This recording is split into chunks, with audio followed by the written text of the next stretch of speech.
I'm Ramon Soto. I'm the founder and CEO of Sensatek Propulsion Technology.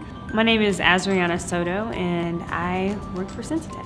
We're affiliated with Embry-Riddle Aeronautical University.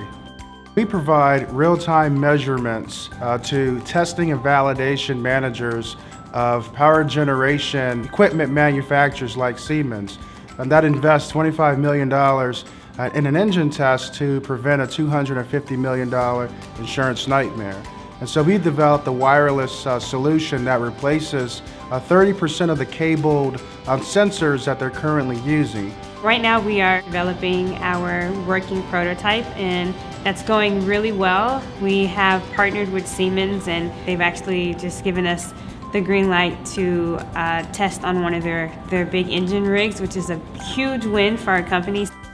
What we've discovered from E-Team Stage 1 is how we can include sustainability, within a design stage of our product, from design to implementation, and then after, the customer is using your product, then how are you disposing that? What kind of impact does that have to the environment? We were able to extract value from that and kind of, start to, implement that in our own business processes.